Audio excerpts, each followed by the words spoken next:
नानाशास्त्र विचारणैक निपुणो सद्धर्म संस्थापको लोकानां हितकारिणो त्रिभुवने मान्यो शरणाकरो राधा कृष्ण पदारविंद भजना नंदेन मत्तालिको वंदे रूप सनातनौ रघुयुगौ गोपालकौ श्रीजीव। छह गोस्वामी श्री सनातन गोस्वामी, श्री रूप गोस्वामी, श्री रघुनाथ भट्ट गोस्वामी, श्री रघुनाथ दास गोस्वामी, श्री जीव गोस्वामी तथा श्री गोपाल भट्ट गोस्वामी समस्त मानव जाति के कल्याण के लिए सनातन धर्म की स्थापना करने के उद्देश्य से सर्व शास्त्रों का सूक्ष्म अध्ययन करने में अति निपुण है। वे सदैव गोपी भाव में निमग्न रहते हैं एवं राधा तथा कृष्ण की दिव्य प्रेमा भक्ति में लगे रहते हैं। अब देखिए, जब ये बात कही जा रही है तो इसका अर्थ ये बिल्कुल नहीं है कि बस वो सिर्फ नृत्य गायन में ही रहते हैं। देखिए क्या कहा जा रहा है, नाना शास्त्र विचारणे कणिपुणो सद्धर्म संस्थापको।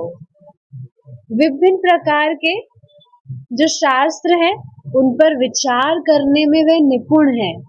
कौन निपुण है? जितने भी ये जो षट गोस्वामी हैं उनकी बात हो रही है। और सद्धर्म संस्थापक करते हैं।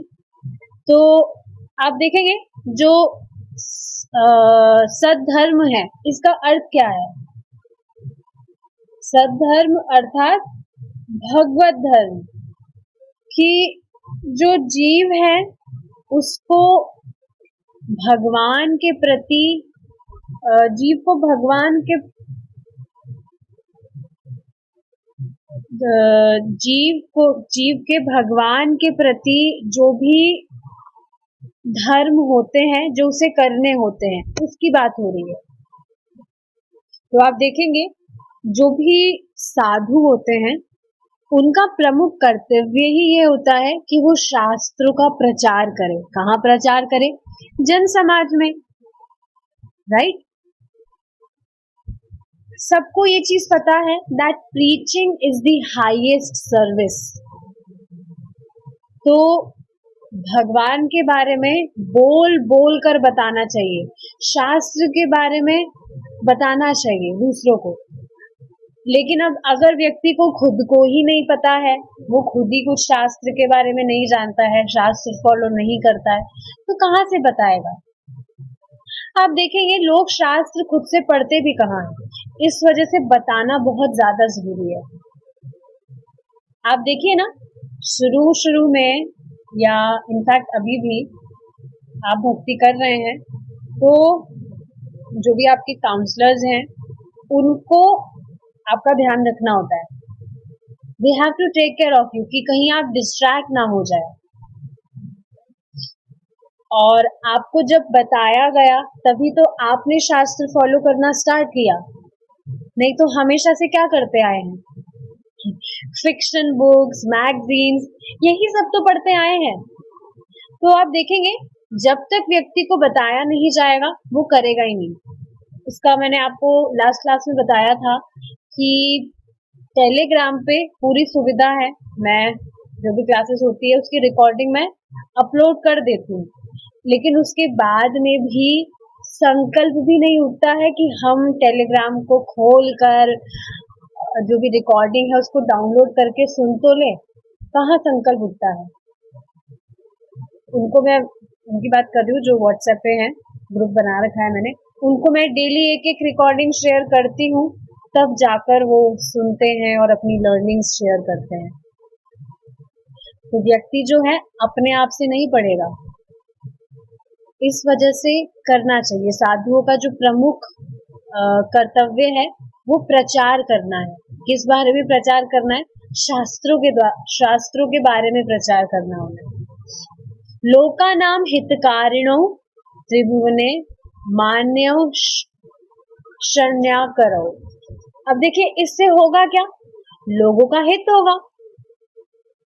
जो भी प्रचार कर रहे हैं वो भक्ति करने लगेगा, भगवान से उसे एक बार कनेक्ट कर दिया तो उसका वास्तव में हित तो उसी चीज में है, या फिर बहुत बड़ा बंगला ले लिया, बहुत बड़ी गाड़ी ले ली, उसमें उसका हित है। तो वो शास्त्र सुन के भगवान की तरफ अपने आप झुकने लगता है। आप देखेंगे कि समझ में आने लगती है चीजें, तो उसका हित होगा। और आप देखेंगे उसी प्रकार से जो भी भगवान का जो भी कीर्तन वगैरह है उसमें भी व्यक्ति लगने लगता है। अब आगे देखेंगे, ऐसी ही वैष्णव करुणा से परीक्षित महाराज ने शुकदेव गोस्वामी से कहा, अभी आपने विभिन्न प्रकार के नारकीय जीवन का वर्णन किया है, अब मुझे बताएं कि जो लोग कष्ट भोग रहे हैं उनका उद्धार किस तरह किया जाए, कृपया उसे मुझे समझाएं। देखिए अब आप इस बात पे सोच पा रहे हैं, अगर परीक्षित महाराज ये क्वेश्चन ही ना करते, क्या क्वेश्चन ना करते, एक बार फिर से देखिए क्या आप कह रहे हैं, ध्यान से सुनेंगे। अभी आपने विभिन्न प्रकार के नारकीय जीवन का वर्णन किया है, अब मुझे बताएं कि जो लोग कष्ट भोग रहे हैं उनका उद्धार किस तरह किया जाए। कितना इंपॉर्टेंट क्वेश्चन है ये। तो अगर परीक्षित महाराज ये क्वेश्चन नहीं करते तो हमें पता ही नहीं चलता कि भगवान का जो नाम है व्यक्ति कैसे भी ले रहा है, ज्ञान में अज्ञान में, वो तुरंत उसके पापों को ध्वस्त कर देता है। कैसे ध्वस्त कर देता है? जिस तरह से ईंधन को अग्नि स्वाहा कर देती है, ठीक उसी प्रकार। और आप देखिए ना कितनी इंपॉर्टेंट चीज है ये। काफी लोग जो है बहुत वेद शास्त्र पढ़ते रहते हैं, छांटते रहते हैं उसमें, लेकिन फिर भी भगवान की नाम की महिमा पता नहीं होती, तो जो इम्पोर्टेंट चीज है वो ही नहीं करते। आप देखिए ना कितने लोग कितनी सारी तपस्या करते हैं, ये व्रत वो व्रत, जो मेन चीज है भगवान का नाम उच्चारण करना, भगवान के नाम का जप करना, वो ही नहीं करते हैं। कल ही एक माता जी बता रही थी कि मैं पहले इतने व्रत करती थी, कभी नवरात्रि का व्रत, हमेशा 9 नवरात्रि करना, कभी वो करना, ये व्रत वो व्रत, जो जरूरी चीज थी अगर वो ही कर लेती तो व्रत करने की जरूरत कहाँ पड़ती। और आप देखेंगे अभी भी हमें सिर्फ एकादशी के व्रत का पालन करना होता है, और उसमें भी व्रत नहीं करना होता, we just have to avoid grains. व्रत अगर नहीं होता है तो फ्रूट्स, मिल्क या जूसेस व्हाटएवर जिसको भी लेना होता है वो लेता है, बस ग्रेन्स नहीं खाना होता है, क्योंकि एक्स्ट्रा तपस्या की कुछ जरूरत भी नहीं है। पर ये ध्यान रखना चाहिए कि जो भी अनहेल्दी फूड है उससे अवॉइड किया जाए। अगर व्यक्ति चाउमीन खा रहा है या कुछ भी खा रहा है जंक फूड, तो वो तो अच्छा नहीं है, चाहे से वो घर में ही आप बना के उसका प्रसाद ग्रहण कर रहे हैं, हेल्थ के लिए तो अच्छा नहीं होता है। कभी कभी खा सकते हैं वो तो जब मन करे, but we should be conscious कि हमारी हेल्थ का हम ध्यान रखें। बॉडी अच्छे से चलेगी तभी तो अच्छे से भजन कर पाएंगे। तो ये चीज समझनी चाहिए कि आप सोचिए ना, अगर परीक्षित महाराज ये सब क्वेश्चंस नहीं कर रहे होते तो हमें कहाँ पता चलता अजामिल की स्टोरी के बारे में, उसका भी कुछ वर्णन नहीं होता। ये जितने भी एग्जाम्पल्स हैं ये नाम, भगवान के नाम की जो महिमा है उसके बारे में ही तो है, लोगों को पता लगे भगवान का नाम कितना ज्यादा प्रभावशाली, कितना ज्यादा पोटेंट है। बट फिर भी आप देखेंगे लोगों की श्रद्धा नहीं होती है, सिर्फ हरे कृष्णा करने से कैसे कुछ हो सकता है। इसलिए शास्त्र श्रवण करना बहुत बहुत ज्यादा जरूरी है। आप देखेंगे श्रीमद् भागवतम में भगवान के नाम की प्रकट महिमा है। एकदम स्ट्रेट एग्जाम्पल्स है सारे। तो देखिए क्या कह रहे हैं, अधुनेह महाभाग यथेव नरकनारः नानुग्रयात नान्ययात तन्मे। इधर नरह शब्द मनुष्यों का या जिनका पतन हुआ है उनका सूचक है। नरकान रह नानुग्रयात नान्य नातन्मे। उन्हें उनके घोर कष्टों तथा भयावह पीड़ाओं से किस प्रकार उबारा जा सकता है, यह है वैष्णव हृदय की विशेषता। महाराज परीक्षित ने भी कहा, वे किसी न किसी तरह नारकीय जीवन को प्राप्त हुए हैं, लेकिन इसका अर्थ यह नहीं कि वह उसी अवस्था में पड़े रहे। ऐसा कोई ना कोई साधन तो होना चाहिए, होना ही चाहिए, जिससे उनका उद्धार हो सके। अतएव कृपा करके उन साधनों को आप मुझे कहें। तो समझ पा रहे हैं, नर्क is not a picnic spot. कोई वहां पर जाके घूमने वाली वो जगह नहीं है, देखे क्या हो रहा है, कुछ सुंदर सा तो है वहां, ऐसा कुछ भी नहीं है। आप देखिए ना, नर्क जो है वो सबसे ज्यादा मतलब अच्छी चीज तो नहीं है, ये तो सब समझते हैं। नर्क के नाम से ही पहले लोगों को डराया जाता था। पहले मुझे याद है when I was a kid, तो जब मैं सुनती थी कि जो गलत काम करता है उसको नर्क जाना पड़ता है, वहां ऐसे होता है वैसे होता है, तो डराया जाता था। लेकिन वो डराने के लिए नहीं था, सच में ऐसा होता है। लोग जो है वो इसको भी एक भ्रांति मात्र समझते हैं कि ऐसा कुछ नहीं होता। किसने देखा है नर्क, किसने देखा है स्वर्ग? जब वहां पर ले जाया जाएगा तो बहुत अच्छे से दिखाया जाएगा। आपको पता है वहां बहुत ज्यादा पिटाई होती है, और बेसिकली उस टाइम पर जो भी जीव है उसके पाप अनुसार उसे भेजा जाता है। नर्क भी बहुत सारे आपको पता है, अलग अलग कैटेगरीज। जिस पाप कर्म करने में क्वालिफाई हुआ है उसको वहां भेजा जाता है और अच्छे से उसे पनिशमेंट मिलता है। और आप देखेंगे जो बॉडी है उसको भी इस तरह से प्राप्त होता है, इस तरह का बॉडी प्राप्त होता है जिसमें बिल्कुल थोड़ी सी भी पीड़ा पहुंचाई जाती है तो बहुत बहुत ज्यादा मात्रा में पीड़ा होती है। ऐसा शरीर दिया जाता है। और अगर सॉरी बोलता है तो और ज्यादा पिटाई होती है। अब सॉरी बोल रहा है तू, ले और मार खा।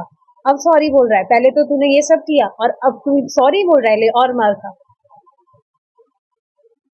तो देखिए कोई मजाक की बात नहीं है, सही बात है ये। अब देखेंगे आगे क्या बोला जा रहा है। सुखदेव गोस्वामी ने उत्तर दिया।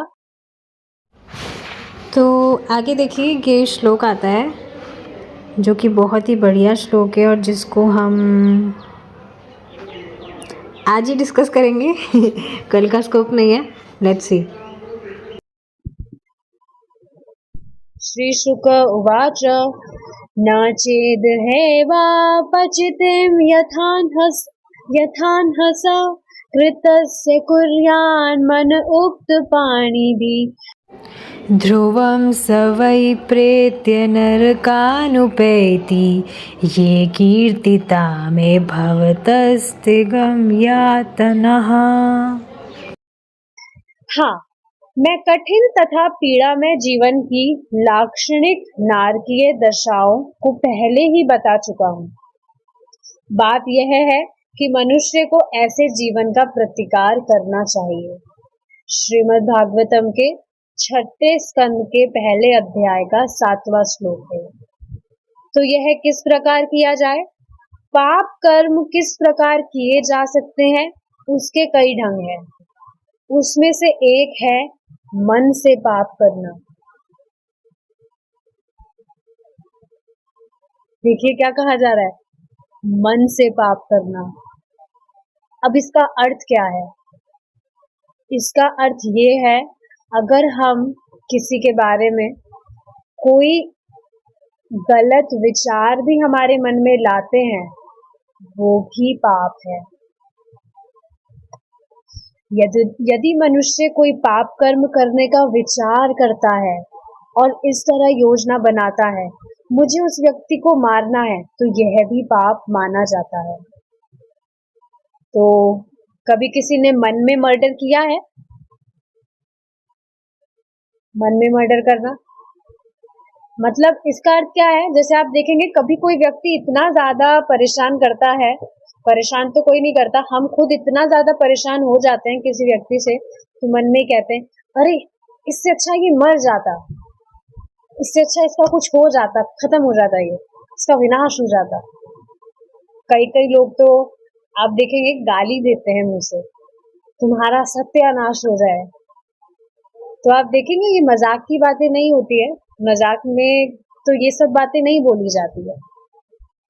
तो यहाँ शुकदेव गोस्वामी क्या बता रहे हैं कि अगर कोई मन में भी हम कुछ गलत विचार कर रहे हैं, वो भी पाप माना जाता है। तो सबसे बड़ा जो पाप है वो निंदा कहा गया है। किसी की निंदा करना घोर पाप है। आप देखिए ना, किसी से भी जैसे आपको कुछ चोट लगी हो शरीर में, आपको वो याद नहीं होगा, लेकिन किसी ने आपको काफी टाइम पहले 7 साल पहले कुछ बोला हो गलत, वो बात आपको याद रहती है। एक माता जी थी, प्रभु जी बता रहे थे कि उनकी सास ने उनको 10-15 साल पहले कोई बात कही थी, उनको वो बात अभी तक याद है। तो मन को आहत करने वाले जो शब्द हैं वो किसी को नहीं बोलने चाहिए, वो घाव की तरह चुभ जाते हैं। ये कोई फिल्मी डायलॉग्स नहीं है, सच में ऐसा होता है। वाणी का बहुत ज्यादा प्रभाव पड़ता है कि हम सामने वाले को क्या बोल रहे हैं। आप देखेंगे कुछ लोगों की आदत होती है, वो इतना ज्यादा मीठा बोलते हैं, किसी को भी अपना बना लेते हैं। वाणी का बहुत बड़ा खेल है। जब मन सोचता है, अनुभव करता है तथा इच्छा करता है, तो वहां कर्म होता है। तो इसको देखिए, हम एक एग्जाम्पल से समझेंगे। प्रभुपाद जी बता रहे हैं, संयुक्त राज्य अमेरिका के कुछ भागों में यदि किसी का कुत्ता किसी राह चलते व्यक्ति पर भौंकता है, तो नियम के अनुसार कुत्ते का मालिक उसके लिए जिम्मेदार होता है। देखिए इस फोटो में क्या दिखाया जा रहा है, ये जो कुत्ता है और ये जो इसका मालिक है, ये दोनों वॉक पे जा रहे हैं और किसी अजनबी व्यक्ति को देखकर कुत्ता उस पे भौंक रहा है। ये अजनबी व्यक्ति डर गया। तो यद्यपि कुत्ता केवल भौंकता है, लेकिन मालिक उसके लिए जिम्मेदार ठहराया जाता है। इसके लिए कुत्ता जिम्मेदार नहीं होता, क्योंकि वह पशु है। किंतु चूंकि इस पशु के मालिक ने उसे अपना सर्वोत्तम मित्र मान रखा है, अतएव नियम के अनुसार वही जिम्मेदार है।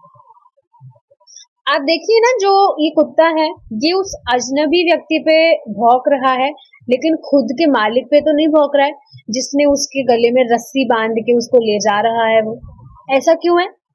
क्योंकि वो जो पशु है, वो जो कुत्ता है, वो अपने मालिक को अपना बेस्ट फ्रेंड मान रहा है कि यही मेरे सब कुछ है, मेरे पालक यही है। तो इस वजह से नियम के अनुसार उसका जो जिम्मेदार है, वो जो कुत्ता भौंक रहा है, उसका जिम्मेदार उसका मालिक होगा। इसी तरह जैसे कुत्ते का भौंकना अवैध माना जा सकता है, उसी तरह अपमानजनक वाणी भी पापपूर्ण मानी जा सकती है। समझ पा रहे हैं इससे क्या समझ आ रहा है? कुत्ते वाला एग्जाम्पल आपको समझ आया होगा। अब इसको प्रैक्टिकली अगर हम देखें, तो वाणी जो हमारे मुंह से निकलती है, वो किसकी वाणी है? जो व्यक्ति बोल रहा है, जैसे मैं बोल रही हूँ, तो मैं खुद बोल रही हूँ, मेरी वाणी हुई वो। मेरी वाणी के द्वारा मैं जो बोल रही हूँ, उसके लिए मैं खुद जिम्मेदार होंगी। कोई पास वाला व्यक्ति जिम्मेदार नहीं होगा, चाहे से पास वाला व्यक्ति आपके साथ कुछ गलत व्यवहार कर रहा हो। पर वाणी तो आपकी है, गलत तो आपके मुंह से निकल रहा है किसी भी व्यक्ति के लिए। देखिए, कुछ लाइंस है श्रीला प्रभुपाद कहते हैं, बहुत ज्यादा इम्पोर्टेंट लाइन है, मुझे खुद को बहुत ज्यादा फील हुई वो लाइंस। देखिए क्या लाइन है वो, इफ अ पर्सन इज, देखिए हाँ, आप देखेंगे चैंटिंग करना बहुत ज्यादा हार्ड होता है, मानते हैं आप? कभी कभी चैंटिंग करना इतना हार्ड लगता है, हो ही नहीं पाती है, बस बहुत भारी लगती है, माला भारी लगने लगती है बहुत ज्यादा। तो इसका अर्थ क्या है? श्रीला प्रभुपाद कहते हैं, if a person is humble, chanting becomes easy. If the chanting is difficult, means the person is in proud. अगर कोई भी व्यक्ति है वो बहुत विनम्र है, बहुत सॉफ्ट हार्टेड है, तो चैंटिंग आप देखेंगे बहुत इजी हो जाती है। लेकिन अगर चैंटिंग डिफिकल्ट लग रही है, इसका अर्थ क्या है कि आप प्राउड में हैं, गर्व कर रहे हैं आप खुद सोचिए ना, we can't offend the person if he does not think we are better than them. किसी भी व्यक्ति को अगर हम ऑफेंड कर रहे हैं किसी भी सामने वाले व्यक्ति को, उसको नीचे दिखाने का प्रयास कर रहे हैं, इसका अर्थ क्या है? हम उसको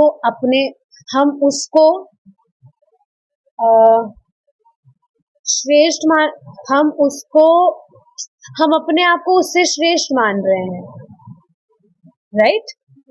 तभी तो सामने वाले को हम नीचा दिखाने का प्रयास कर रहे हैं, क्योंकि हम समझ रहे हैं हम उससे श्रेष्ठ हैं। फिर अब वो कोई भी व्यक्ति हो सकता है।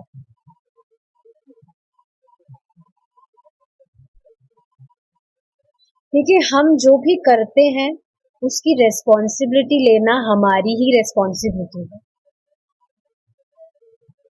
मैं लिटरली सोच रही थी ये जो लाइन्स है इसका एक बिल बोर्ड बना के मैं रख दूं सामने, ताकि बार बार उसको देखते रहूं कि हाँ, मैं ऐसा नहीं कह रही हूँ कि मैं भी इस चीज को 100% फॉलो कर पाती हूँ। It is not possible for me also yet, but impossible तो नहीं है ये चीज। आप देखेंगे जब व्यक्ति भक्ति करने लगता है तो सच में बाकी सारी चीजें इंपॉर्टेंट लगती नहीं है, बस लगता है टाइम खराब हो रहा है। आप खुद सोचिए ना, सामने वाले व्यक्ति से हम विवाद कर रहे हैं, चिल्ला रहे हैं, उस पर कुछ भी हमारा पॉइंट आगे रख रहे हैं, तो उससे हमारा टाइम ही तो खराब हो रहा है। देखिए, ये नहीं कहा जा रहा है कि प्रचार करने में अपना पॉइंट आगे नहीं रखना है। शास्त्र की बात तो हमेशा आगे रखेंगे, अगर सामने वाला शास्त्र विरुद्ध कुछ बोल रहा है, वो इस चीज में नहीं आएगी, अदर थिंग्स। तो ये चीज समझ पा रहे, हमारी वाणी जो है, हम बोल रहे हैं तो उसके लिए हम ही जिम्मेदार होंगे। We are only responsible for that. यदि हम हमारी वाणी से कुछ, आप देखिए ना, हम सोचते हैं हम हमारी वाणी से कुछ भी बोल रहे हैं और कुछ होगा नहीं, लेकिन आप सोचिए अगर कुछ होगा नहीं तो फिर वो कर क्यों रहे हैं? कोई चीज आपको पता है कुछ भी उसे करने से होगा नहीं, तो फिर उसको कर क्यों रहे हैं? जैसे पता है अगर हम बांस चबाएंगे तो गन्ने का स्वाद नहीं आएगा उससे, तो फिर हम वो नहीं करेंगे वो चीज, क्योंकि पता है बांस में तो कुछ मीठा स्वाद आता नहीं है, तो क्यों चबाएंगे उसको? इसी वजह से अगर हम कुछ भी बोल रहे हैं और सोच रहे हैं इससे कुछ भी नहीं होता है, तो फिर बोल क्यों रहे हैं, वो चीज कर क्यों रहे हैं, टाइम क्यों खराब कर रहे हैं हमारा? क्योंकि यह भी भौंकने जैसा है। एक और चीज आपको बताना चाहूंगी, जैसे कुछ पॉइंट्स ऐसे आते हैं, जैसे अब यही पॉइंट देख लीजिए। अब ऐसा हो सकता है जैसे कोई व्यक्ति जो है इसको सुने, जैसे मैं खुद ही बता रही हूँ, एक व्यक्ति है, उनको कुछ भी मैं बताती हूँ अगर शास्त्र से रिलेटेड, तो घबरा जाते हैं, अरे अरे हमें मत बताओ, हमें नहीं सुनना, हमें नहीं सुनना। क्यों? Because they don't want to follow that,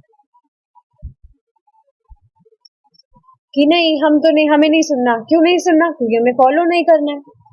अब जैसे ये वाणी वाली बात ही हुई, तो इससे घबराने की जगह हमें ट्राई करना चाहिए कि हम इसको फॉलो कर सके।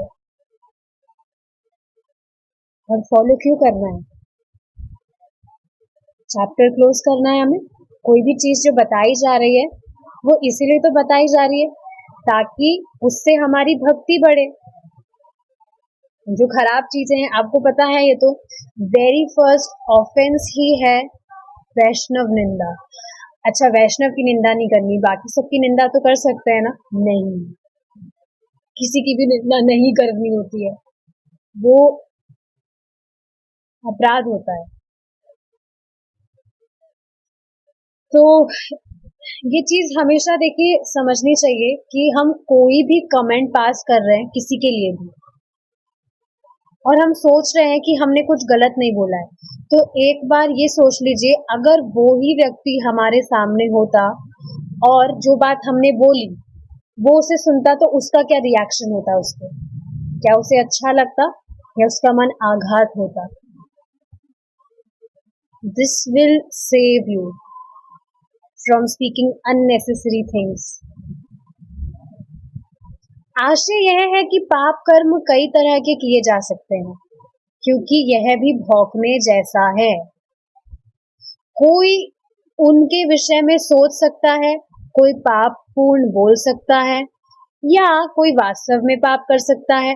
प्रत्येक दशा में यह पाप पूर्ण कृत्य माने जाते हैं। तो आप देख रहे हैं, जो पाप है वो किसी भी तरह किए जा सकते हैं। आप सोचिए ना, जब मन में हम कोई विचार कर रहे हैं गलत, वो भी पाप बताया गया है शास्त्र में, तो बाकी चीजें तो पाप हो ही सकती है। उसको एक्शन में कर रहा है, उसको व्यक्ति बोल रहा है, तो वो तो पाप है ही, पाप पूर्ण है ही वो।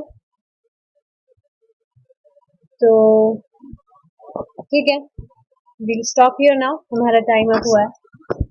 श्रीला प्रभुपाद की जय। निताय गौर प्रेमानंदे। हरि बोल।